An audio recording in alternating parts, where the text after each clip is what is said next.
Hey, Patrick. Hey, Michael J. How about that Seth Manfield? Are you talking about former world champion, now Pro Tour champion, and numerous, all top eights actually in the last few years, too. One of the hottest players on the planet, Seth Manfield? Was there another Seth Manfield that perhaps won Pro Tour Ixalan last week? No, I think that was the one. That was the one? All right. Yep. Let's just go with that one then. Okay, yeah. Playing innovative strategy of well-tuned energy. So, Sultai Energy, though. Yes, which is not like, I mean, he's a person who's moved around. I mean, obviously comfortable with any style or whatever, but Sultai Energy and four-color energy decks that had a lot in common with Sultai, big on the rise last week, you know? Seth is a player who is real comfortable with Winding Constrictor, these black-green decks, etc. He just kind of splashed for the Splinter Twin combo this weekend, right? I don't know. You're talking about like the one copy of... I guess he's got the four... He's got one copy of Hostage Taker in the board, right? No, he doesn't even have that. He just has the 3 Hostage Takers main and 4 Blossoming Defense. Yeah. Using the Scarab God in lieu of the 4th Hostage Taker. Yeah, he's got... I think that Hostage Taker Blossoming Defense is one of the big keys to this deck. Yeah, I mean, we saw some builds of this do well at the Open, like week 1, right? Like, yep. How much difference is there between these? I mean, there's a couple cute little things. Like, for instance, you don't just start out at 3 Walking Ballistas in your Winding Constrictor deck. Nope. I do love that he has the best card in the format in his deck. You mean Long Tusk Cub? Nah, that's not even the best energy card. Attune with Aether? No, Rogue Refiner. Rogue Refiner? Yeah. Well, although secretly the Scarab God really is the best. A big secret, yeah. But actually, Rogue Refiner is like Rogue Refiner is the ponder, the preordain, it's just way too efficient. But it's at the end of the day, it's a little bit of juice, but it's not the same way that the Scarab God is Jace the Mind Sculptor. Yeah, I think that Attune with Aether and Long Tusk Cub, they're like the hardworking, garbage stats power forwards of this deck, right? Like, don't score a lot. Here are my rebounds. I don't know. I think Long Tusk Cub scores a lot. He does score a lot. Yeah. But anyway, yeah, this is a pretty sweet deck, but there's actually a little bit else to like about it as well. In addition to 4 Fatal Pushes, what do you think of 2 Vraska's Contempts as the discretionary removal to help round things out? I find that alongside 3 Hostage Takers, notably. Yeah, I found that to be really interesting in this deck for a couple of reasons. We've talked previously about how 4-color energy decks or otherwise Temur Energy decks were splashing black for Vraska. So you have a deck here that naturally has the colors of Vraska, but there's no Vraska, just Vraska's Contempt. And in the Planeswalker slot, we have 2 copies of Nissa Steward of Elements in the sideboard. So this is all like pretty mixed up. Vraska's Contempt is obviously a really powerful card from a bunch of different angles. It can take out the Scarab God. It can take out a Planeswalker. It gains life, so if you're up against the wall against mono red, it's going to help you out there. It's very squarely in color. Yeah, I think that the Vraska's Contempt helps a lot in the race involving, like, where other people are adding Vraska, Seth adds Vraska's Contempt. Some of them have Vraska's Contempt as well, but the being able to fit 4 push and 4 defense and still have room for 2 Vraska's Contempts alongside the 3 Hostage Takers, then the question becomes, how did he make the room? And there's some notable absences. First, 0 Servant of the Conduit. He's got Glint, Sleeve, Siphoner, Walking Ballista, Long Tusk Cub, Winding Constrictor. I mean, he already had to trim a Walking Ballista. He certainly doesn't have any Servant of the Conduits, unlike many energy decks. So I would have even just said cutting that 4th Hostage Taker. I mean, to me, if I'm playing this archetype, Hostage Taker is one of the main reasons I want to. There's also a notable 4-drop missing. Part of the way he has room for these 2 Vraska's Contempts, 3 Hostage Takers, and then some percentage of the time going Rishkar Pima Renegade into 2 plays on the same turn, or just Walking Ballista for 4 or whatever. some of the way he does all this is that there are 0 Bristling Hydras anywhere to be seen. Oh my gosh. I somehow completely missed that. I saw the Risk Arpima Renegade sticking out, but oh man, Bristling Hydra, he's like my favorite energy threat. This is the darlings. You know, man. This is you don't just start out without Bristling Hydra. They were murdered. So another one, and this is not new, but we've seen this off and on, and Seth in particular has played it basically continuously, but it hasn't had widespread adoption, but he uses it again here. 3 Death Gorge Scavenger in the sideboard.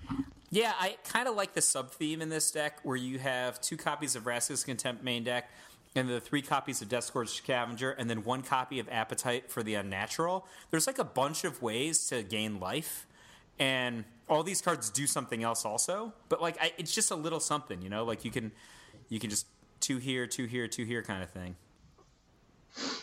So, I mean, how much do you think the Death Gorge Scavenger... I mean, obviously the card is just the bee's knees versus a God Pharaoh's Gift deck, and it's probably pretty decent versus red, right?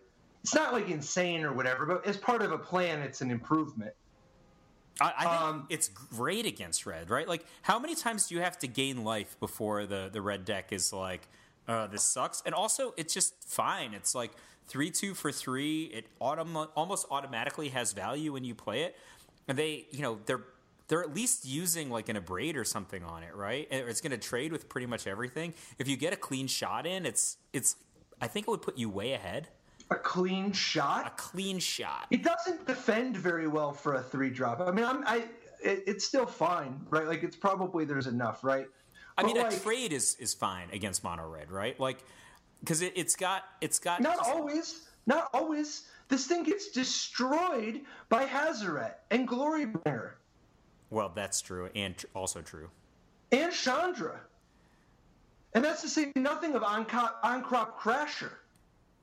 Or Shock once in a while.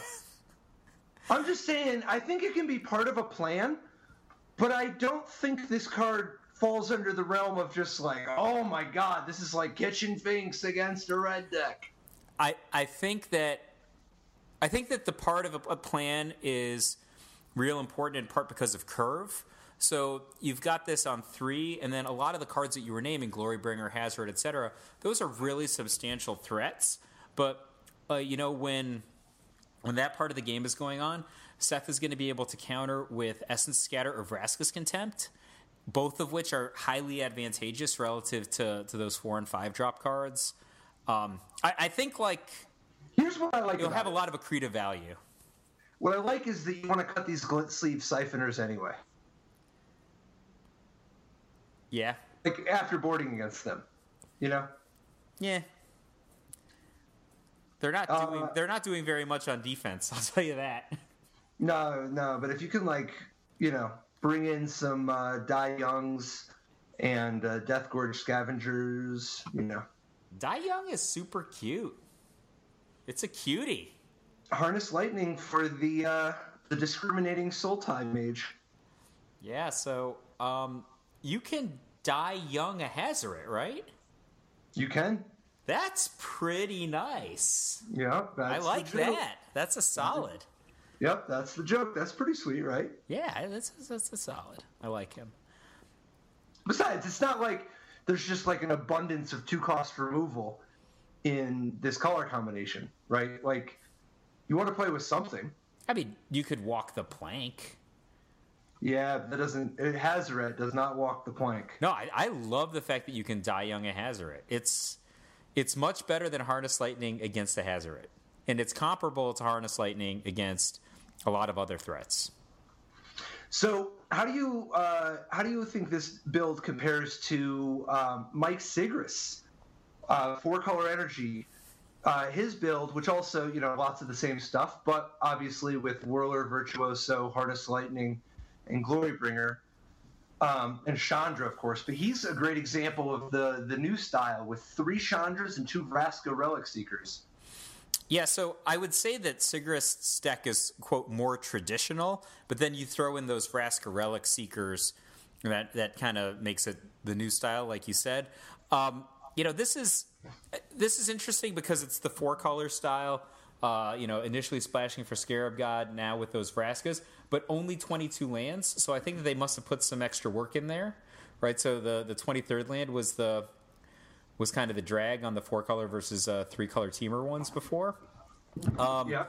I think in the dark, I like Sigrist's strategy better because I'm just a sucker for Glorybringer. I think Sigrist's deck's more powerful. I think that Seth's deck has more angles and it's more tricky, right? So Seth's deck could do things like force interactions with Hostage Taker and then set up the Splinter Twin combo with Hostage Taker and Blossoming Defense. He could just steal games with Blossoming Defense, right? Like, even decks that know you have Blossoming Defense might not know you have 4, so that's a high frequency of Blossoming Defenses. But if you want to talk like just pure punching power, Sigrist has got Vraska, Glorybringer, more copies of the Scarab God, Chandra, the Bristling Hydra that we noted was not present in Seth's deck. So 2 Confiscation Coups, I think, is a very important one to call out. Like, Confiscation Coup is there's a lot of power in that one. I really liked Confiscation Coup for these 4-color energy lists. Yeah, I mean, I've seen all kinds of awesome Confiscation Coups coming out of these. Like, Confiscation Coup somebody's Aether Sphere Harvester, right? Like, absolutely. What a demolishing is that, right? Like, among other things, they get an energy sink. Yep. And Confiscation Coup Hazaret. Yes. Confiscation Coup, just name a card that Confiscation Coup can target, and oftentimes it will be a breaker. So this is another use of 2 copies of Nissa Steward of Elements.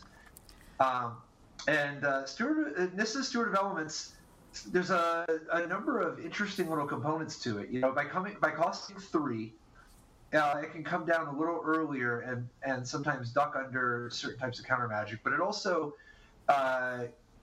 it's not red. So like all these Chandra's defeats that everybody else has from the mirror, they don't hit Nissa.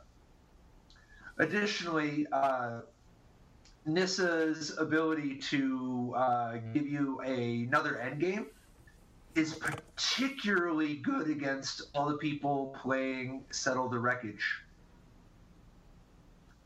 Walk through that one for a second. Think about it. Yep. So one of the things that happens sometimes with this deck is that it gets blown out by Settle the Wreckage.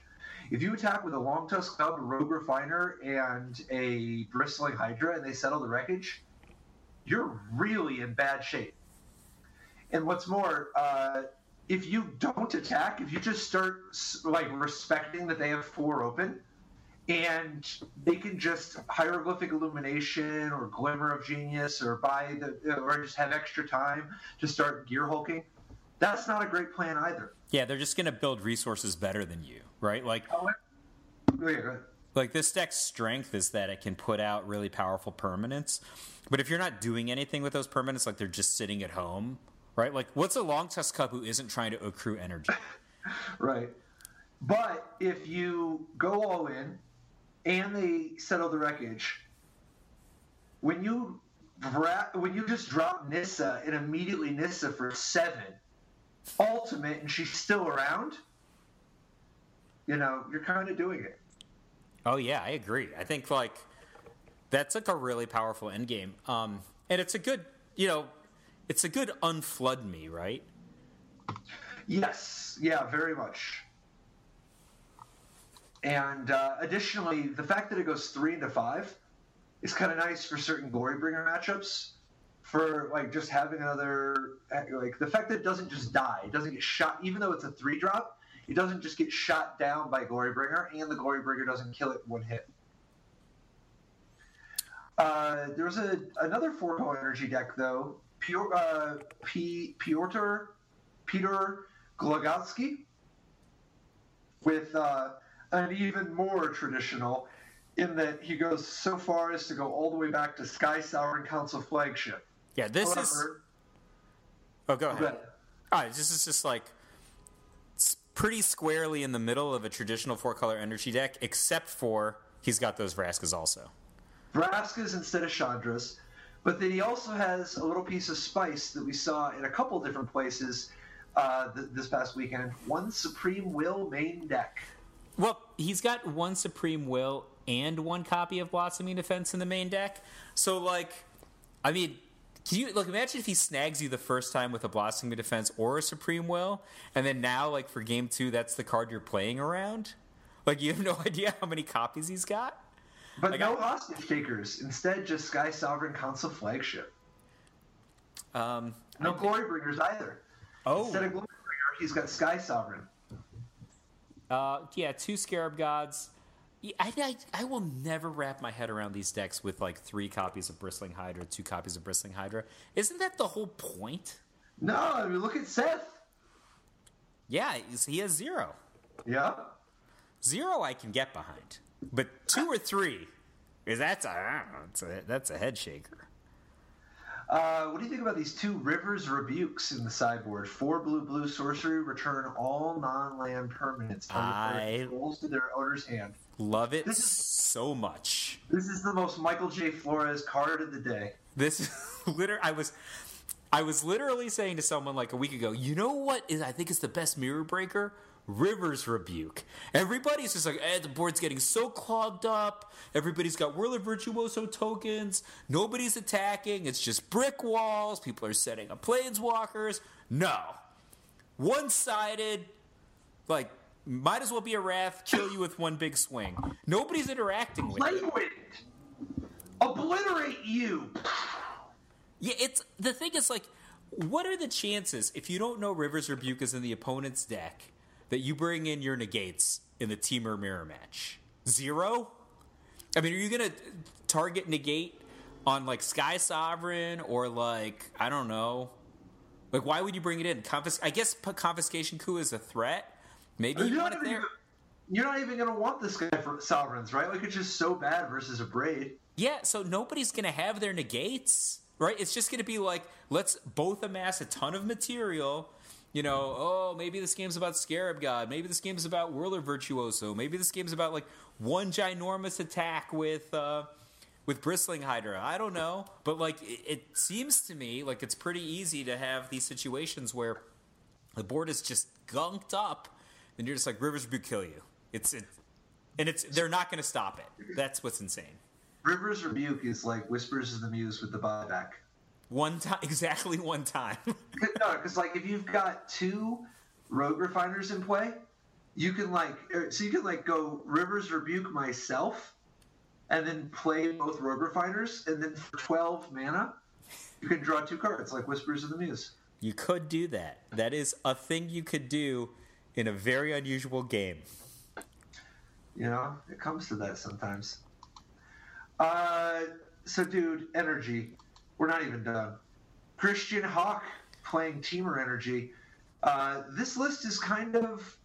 I mean, we've called a lot of things traditional, but this one is... This is more what I would call stock Temur Energy. What do you think?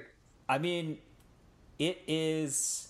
Like, I wouldn't say that it's exactly stock. To me, coming out of the World Championships, my expectation would be closer around Huey's deck, which is, to me, a split card / Essence Scatter version. This deck is like time traveling backwards, right? It's like pre-Worlds, kind of Summer Grand Prix era Temur. Going all the way back to Life Crafter's Bestiary. Yeah, this is like, he's got a Rivers Rebuke too, though. Yeah. And a Blazing Volley. Well, 1 mana, deal 1 damage to the enemies. Yeah, that seems like a card I wouldn't know when to side it in. I don't know when I would want that. I'm guessing that you would want it against mono red aggro. How about against mono white vampires? Sure, yeah. Definitely. And tokens. How about against tokens?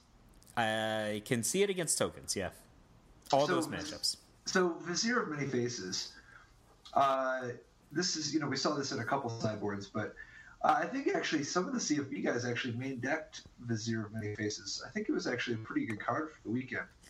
So what are the things you want to get with it? Scarab God number 1, right? So you can get the Scarab God. You can get people's Glorybringer. You can get people. You can just get Rogue Refiner or whatever, right? Like it's just when you're grinding in the Temur Mirror, it's really good. Whatever the game state, just about when you're ahead or behind, like it's the best permanent, but it also just has embalm. So, like, is there a possible strategy like around blue where you're like Rogue Refiners, Whirler Virtuosos, and like just making this up like 4 copies of Vizier of Many Faces in the main deck, where you're just like Rogue Refiner, my own Rogue Refiner, or like or like Virtuoso, my own Virtuoso for just the energy? Now you got to be planning on hitting. So I think that I don't know. It's hard to main deck. Personally, I think it's hard to main deck unless you like. If you're going to do it, you have to have a lot of 5s because you got to be consistently copying something that costs 5. And you can also copy the Hydra, of course. But like part of the reason it's so good against the energy mirrors is that they've got cards worth copying too. Because I think you can't just have the plan B that you're going to copy your Rogue Refiners and Long Tusk Cups. It's just too mana inefficient. It can be part of the range, of course, but it can't be the A game. Yeah. I think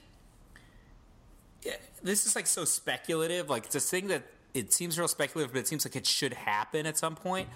Is if and when Carnage Tyrant breaks out, right? That's, I think, a time when Vizier of Many Faces is going to gain even more value. I'm actually just shocked Carnage Tyrant still hasn't broken out. Well, part of the problem is that it's not that good. In addition, there's just really not very much blue control. There was like 5% blue control. So it's hard to use a 15th of your sideboard for an archetype that was 1/20th of the field. Yeah. You can do it. Of course you can do it, but it's just... I think a lot of players correctly identified that blue control was not going to be at a peak this weekend.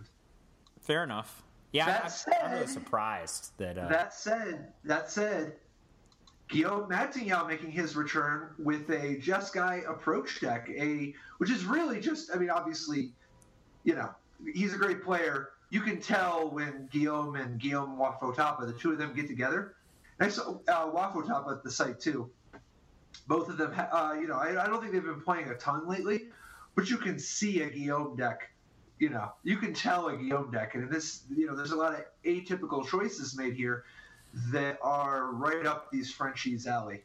I mean, convince me as to why this is the version of approach I should be playing. I think I don't know that this is the version of approach that you should be playing. But what I can tell you is that it is they both buttered their bread beating up on energy all weekend. Like, this deck is very... Now, obviously, didn't win the tournament, but, like, this deck is very well set up for most energy matchups.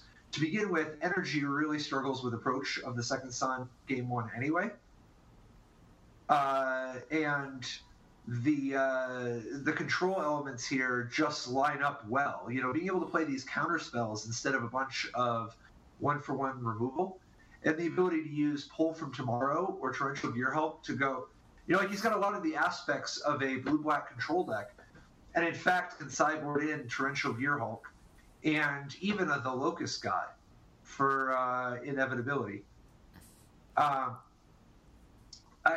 think that this deck is definitely gambling that it, like for instance, just take a look at this deck and ask yourself if you really want to face a Robin Up red deck with this. Yeah, that's one of the main criticisms I would have. Like this deck, it is leaning so hard on certain cards, right? Like there's 4 copies of Settle the Wreckage, but 0 copies of Fumigate. Now I get it, you can Settle the Wreckage into Torrential Gear Hulk. Got it. But there's only 2 copies of Approach the Second Sun and only 2 copies of Search for Escanta. So, like, when you're talking about closing out the games, either your inevitability generator, your way to actually win the game, I don't know. It seems slower and less consistent than the stock version of Blue-White. I think Torrential Gear Hulk actually gives it exposure, right? This is like an Abrade / Essence Scatter / Dissenter's Deliverance target. Yes, I don't mind all that. I think that this is the Torrential Gearhulks being able to flash the Settle the Wreckage is just so important. It's very powerful.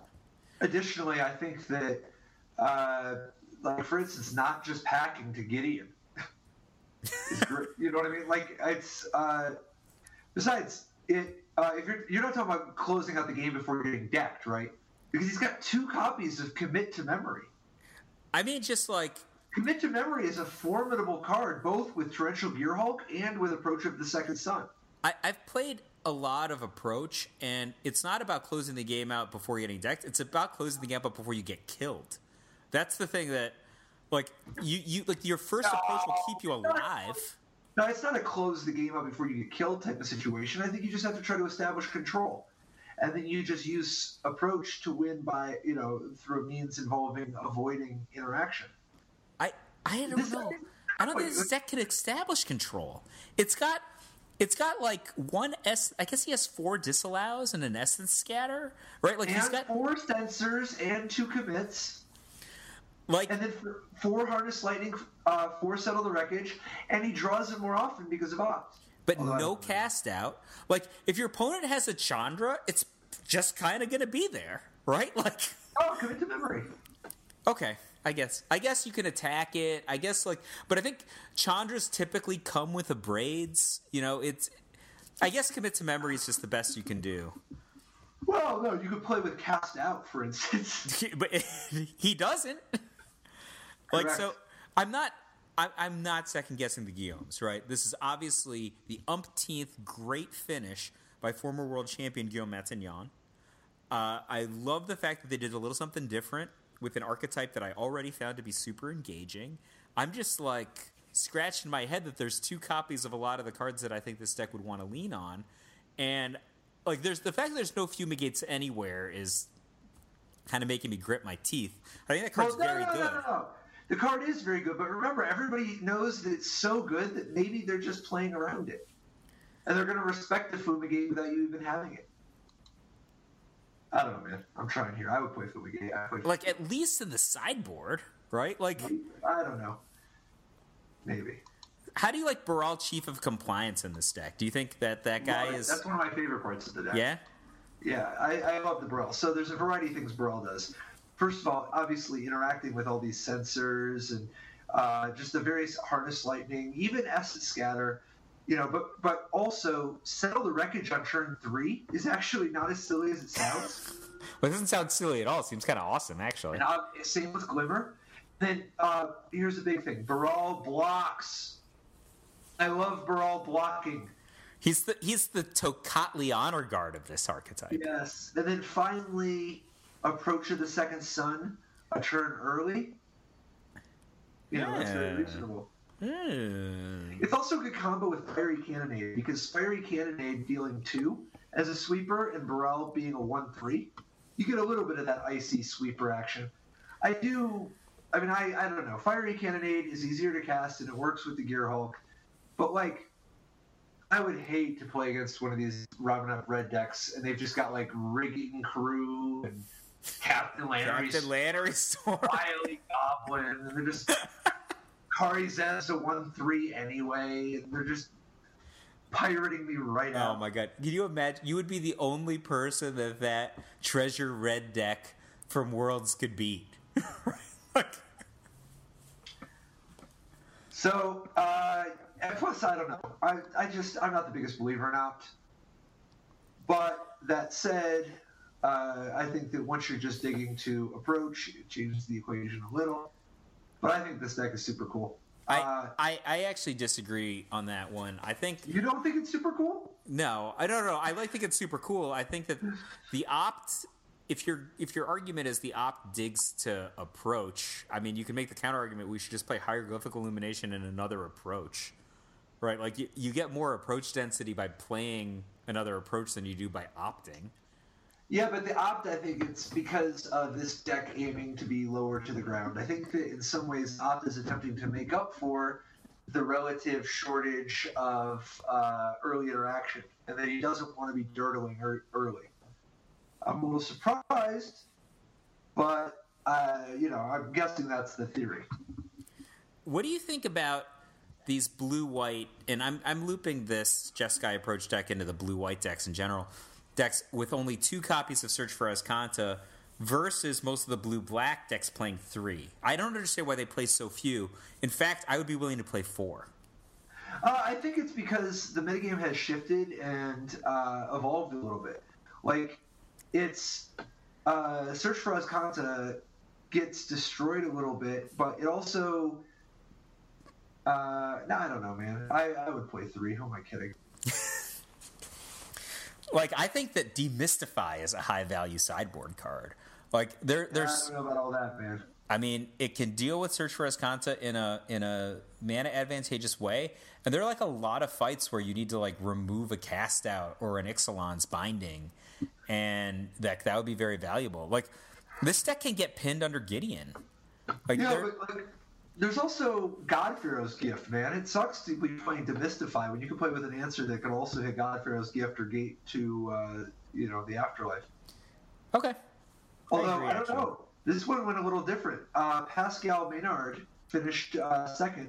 Obviously, Pascal, super, super awesome dude.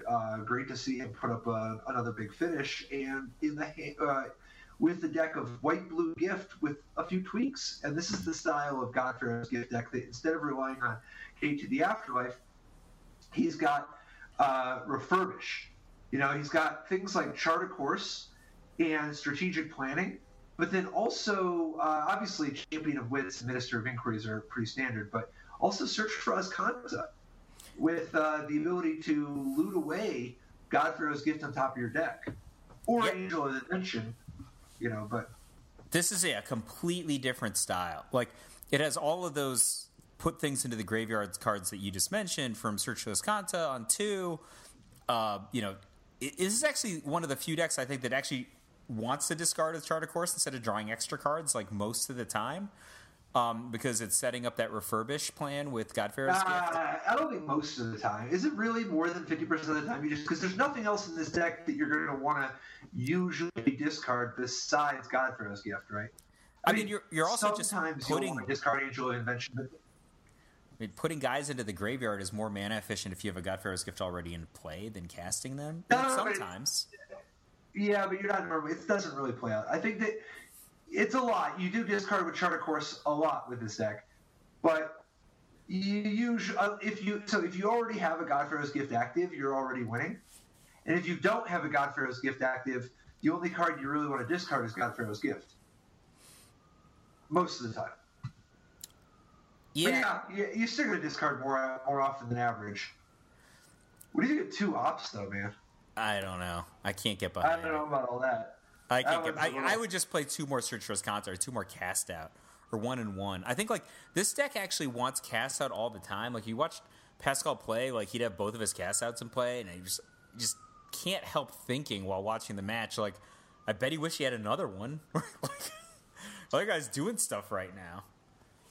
What do you think of this sideboard Hostile Desert? I know you love a sideboard land. Yeah, I that's actually the card I have highlighted on my computer screen right now. I'm puzzled as to this as a sideboard card, but there are a couple of different reasons. Like, one of them, I guess it diversifies the attack.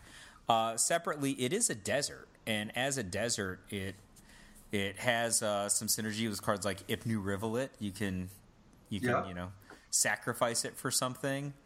Like you said, I do love a land. It's a land that enters the battlefield untapped. And just being able to actually cast God-Pharaoh's Gift. I think after sideboarding, it's really nice, particularly when you board in these Angel of Sanctions. Yeah, and Sky Sovereign. Just like having access to extra land, but land that you can turn into a threat. I think it's good. Yeah, there's a ton of these like 5 and 6 casting cost threats in Pascal Maynard's sideboard, or not 6, but 5 casting cost threats in his sideboard, and the main deck only has 22 lands if you don't count Search for Azcanta. So I guess it's 24 if you count that card. So it's a pretty steep curve. And then obviously Secret Cat, gaining adoption on Mitgo recently. What do you think of Sacred Cat as the extra, in lieu of something like, for instance, no Walking Ballista, no. There's sometimes a variety of different little cantrippy blue creatures that get used in these spots, but just 4 Sacred Cats, buy yourself a little bit of time. Yeah, so this deck, actually, there's it's more than one deck, right? Depending on who the opponent is, depending on what its own draw it looks like, it's more than one deck. One of the versions of the deck is just like you're playing against an aggro deck like Ramming Up Red, and you just drew a bunch of Sacred Cats. Like, that is very annoying for them, right? Their cards are generally better than a Sacred Cat, but man, do you not want to be trading your Bomat Courier that will now never draw cards, or your Earthshaker Kenra for half of a Sacred Cat and life, right? Because it's not just that the Sacred Cat is humiliating these much better cards, in theory, in the early game, but it's buying it the time necessary to do the development that gets this deck to, this really powerful mid-game. Then, of course, the Sacred Cat has lifelink and embalm, so you can embalm it for only 1 white mana, and that's, again, you just draw 1 Sacred Cat and trade for multiple early game garbagey cards out of an aggro deck, but it is a pretty good back end combined with Godpharaoh's Gift. Yeah. Just having extra 4/4 lifelinkers, that's pretty good. Like, you might not be able to beat 1 4/4 lifelinker, right? Like, think about it that way. Well, and John Rolfe, top 4 with Ramming Up Red, an excellent example of a deck that does not want to face Sacred Cat. I mean, he does have 2 main deck Rampaging Ferocidons, but even that, often the cat will get the better of things still. It's just so mana efficient. And if you notice, despite 10 point removal, 2 Abrade, 4 Lightning Strike, 4 Shock, that's 0 Magma Spray. Yep. You see, Magma Spray was in attendance this past weekend, but it was typically in the hands of Temur Energy players. And the Temur Energy people are not the ones that you're relying on Sacred Cat anyway. Plus, their Magma Sprays were going to get their money. Because they just Magma Spray your Champion Wits. Well, Magma Spray anything against the Godpharaoh's Gift. Exactly. It's going to get its money anyway, so you don't even worry about it. But here, Sacred Cat is just going to rip apart the... No, it's not winning the game or anything, right? It's an annoyance, but it helps bridge so that you can get to that spot where you're actually doing things like Godpharaoh's Gift and down lifelinkers. I think Ramming Up Red is in this, weird space right now. Yeah, I'm not sure how I feel about it, even though it continues to put up some amount of good finishes. But, we neither have the version that we had prior to the last rotation where you had, a ton of awesome aggressive 1-drops, right? In the previous versions, Soulscar Mage was a 2 of. Right now, he's just I'm the headlining 1-drop in this deck. And, nobody's excited about that, in my opinion. But then separately, we had these different versions of Ramming Up Red prior to the rotation that were I've got all these Hazards. Maybe I've got 4 Hazards. Maybe I've got 3 Hazards. But I've also got Chandra. I might have a bunch of burn spells that go to the face. I might have Glorybringer. Rolf's deck has got Rampaging Ferocidon, which is exciting sometimes, and sometimes just a gnarled mass, and Harsh Mentor, which is really exciting sometimes, and sometimes just a grizzly bear, and a bunch of medium creatures. So I guess it has a ton of haste, and you can draw a bunch of lightning strikes and shocks to finish people off, but it's not. I think it's neither of the decks that were exciting before. Yeah. I can tell you that Ramming Up Red was the second most popular deck behind Energy. Energy was basically 49% of the field. Yep. 50 if you count some of the various the giant growth style decks, but Ramming Up Red was almost 20% of the field, and it was above average actually on day 1 for day 2ing, but it was just slightly below average on day 2. I don't personally think this is the archetype you want to be taking with you if you think that Temur Energy or some variation on Temur Energy is going to be like the big deck, like it, I don't think it's got. I guess Harsh Mentors are okay, but it's like so bad at getting brickwalled by Whirler Virtuoso, and just a lot of the aggressive creatures are not as exciting as they were before. Then and these builds that have 4 Glorybringers are just going to murder you. Yeah. Yeah, it's tough. I don't know. I don't think I would want to play Robin Up Red personally. Right now, it's a tough time. It's hard to play other stuff besides energy. But go ahead. Yeah, I'm just saying this is coming from me, like the red aggro zombie. I'm saying like I don't like this archetype at all right now. Yeah. Yep. Although here's a little interesting little tidbit for you. Out of the energy decks,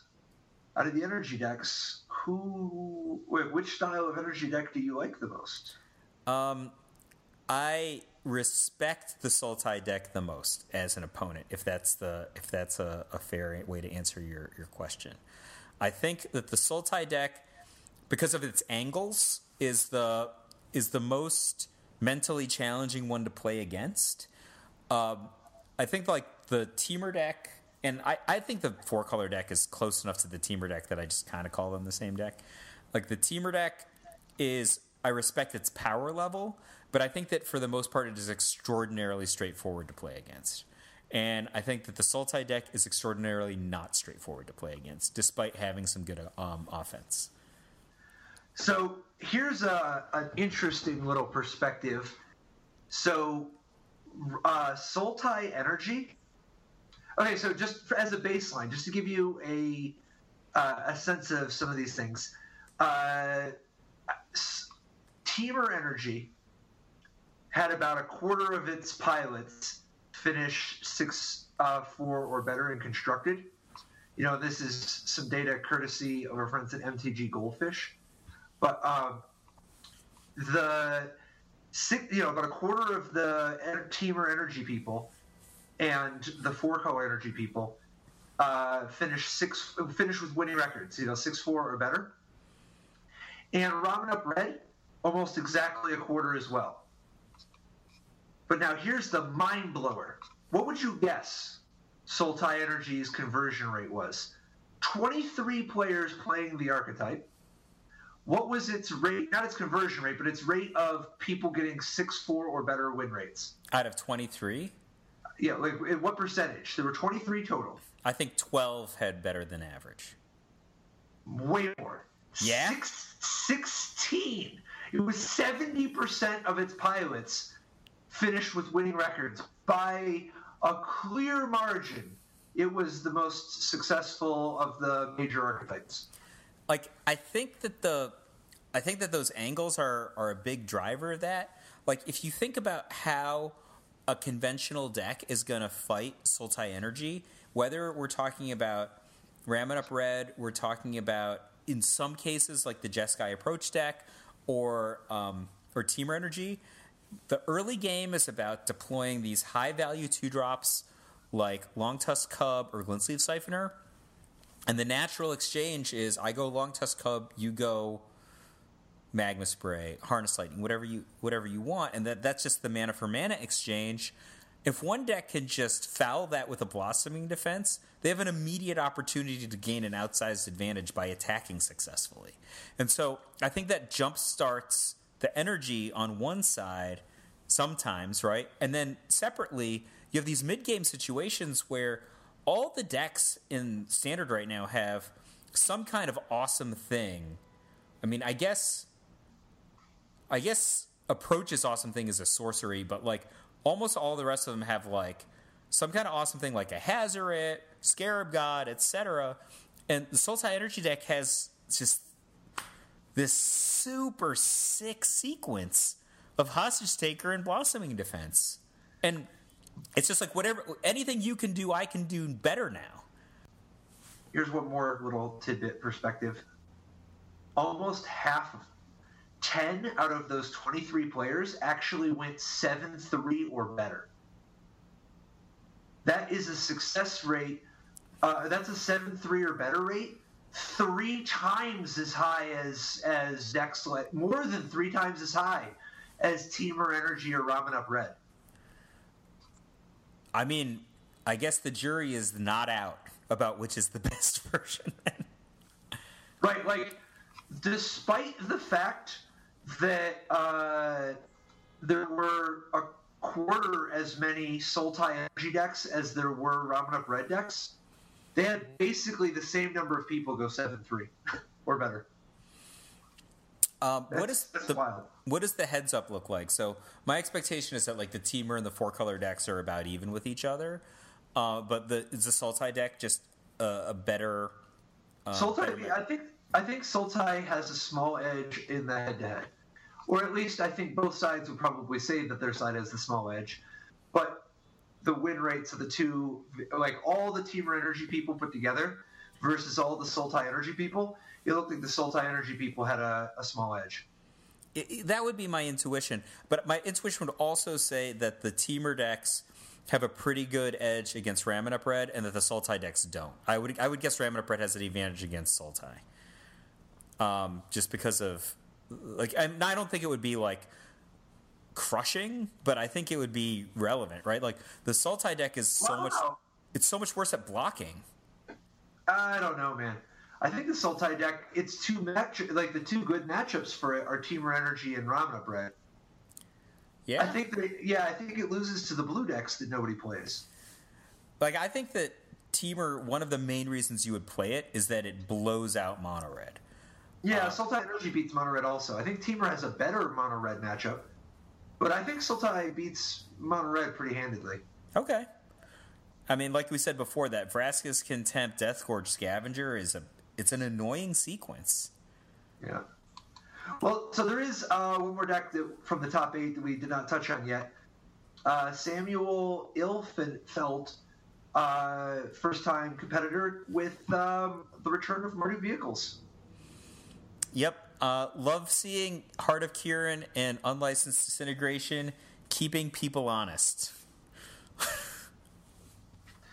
Yep. The big thing here, and this I think is a piece of tech that was so smart, and this tech, I watched him, win actually 2 different matches on the strength of this, and I heard lots of other players talking about how jealous they were of this, and they wish they had realized this. Those 3 Dusk to Dawns in the sideboard as this super secret sideboard tech against energy. When your opponent's just got all these rogue refiners and bristling hydras and Glorybringers and the Scarab God, being able to Dusk to Dawn to kill all those and then also still keep getting in there with your various vehicles and the fact that Hazaret is indestructible. Oh, I mean, that's pretty saucy, right? Like Toolcraft Exemplar, he can even pretend that he's a 1/1. Yes. Heart of Kirin stays invisible. Oh, man. That's awesome. And you're boarding out Veteran Motorist, or you have the potential to board out Veteran Motorist against the people with Whirler Virtuosos anyway. That seems awesome.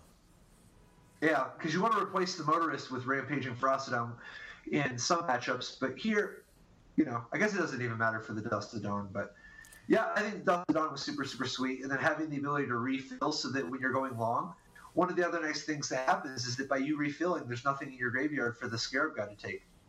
Yep, that's solid. I mean, but the other thing about this deck is you just get those draws still, right, that are like Toolcraft Exemplar, Heart of Kirin, Unlicensed Disintegration, Hazaret, right? Like that, if your mana comes out, you're just going to mow people over. Yeah. Well, what if you drew 2 Unlicensed Disintegrations? Like, how is that fair? Nobody said that it is. Nobody said that it is. So, was there anything else, any of the other decks that you wanted to touch on today? Be kind of remiss if we did not at least mention Wilson Hunter's top 32 finish with Mono White Vampires. Yeah, Mono White Vampires is. Do you think that's going to be an archetype that's here to stay. It's real cool, right? But I think it's okay. He's got a couple pieces of tech here too. You know, like Angel of Invention. That's kind of cool. You know, I guess a lot of people have it. How about 2 cast out, 3 Ixalan's Binding, and a Thopter Arrest? I mean, if you're just gonna stay in one color, you got to choose a lot of different cards, I think, to make up for the fact that you don't have all the other stuff that people have. Yeah. It's still just surprising. I mean, I guess it must be right if they keep doing it, but it's still surprising to me the use of 3 Maven, instead of 4. But I do love 4 Dusted On in the sideboard here as well. Well, it's super intuitive in this archetype, right? Oh, yeah. So, yeah. Well, there is one other cute little synergy. We didn't talk about Aviary Mechanic with Legion's Landing. Oh, so you just get the... And that's to say nothing. Obviously, you can Aviary Mechanic with Oketra's Monument? Yeah. Oketra's Monument. Just, like those are just the token-making cheats. Like sometimes if you have 2 mechanics going, every mana you just get a 1/1 Vigilance creature. Yeah, I like this deck for, I think, a really somewhat non-intuitive reason, is that it has 15 planes. And so here's a deck that has like so many potential tokens because of Oketra's Monument, because of Legion's Landing, because of Aviary Mechanic tricks. But if you just like swing into somebody with like all these creatures and they get you with Settle the Wreckage, you actually have the stuff to go get. The thing is, like, there's a fair number of decks you just run out of basics, but you could go 15 times in this deck. I guess. Think about it like this, Patrick. Let's say you go 15 times, right? Okay. You get a bunch of stuff, right? And the card that you just left back that you have in your hand is an Aviary Mechanic. All those basics over the course of the next 1 or 2 turns can rebuild an entire lethal attack by itself. That's something that most of the decks... if the question is like, well, what are you going to do with all this extra land that you got? This deck could actually just go make 10 plus power. Yeah. Well, you've got some exotic methods for choosing your what to like, but I appreciate that. I mean, it'll come to it sometimes, and it'll be sweet when they settle the wreckage the 3rd time, and you still got more. All right. That's the end of I think interesting standard decks to talk about this week. At least until they ban Attune with Aether or Rogue Refiner or something. Well, I wouldn't gamble on it yet, but you've been right. You've been right about predicting the future in the past. I'm not predicting anything, but I'm also not saying I'm not a betting man. Speaking of being a betting man, I bet the people want to know where they can find us out in the interwebs. Yeah, on you're talking about like YouTube and Facebook and Instagram and Twitter and Flores' house and of course Patreon. We are top level podcast at all those places except Flores' house. We're just Flores there, but we're top level podcast. No. Trust me, I looked at what was written on the door when I walked in. It said Flores' house. We're a top level podcast at all those places on Twitter, on Facebook, on Patreon, like Patrick said. And we're very appreciative of our patrons. For example, Hutton Jones. Yeah, major thanks, Hutton Jones. And with that, I will say peace out. Okay. Peace out, bro. See you next week. Bye-bye.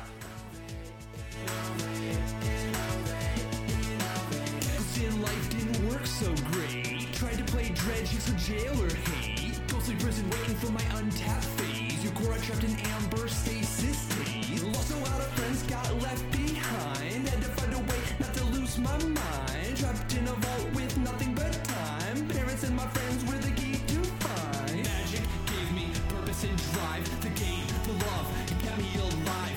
Visions of better weather, light in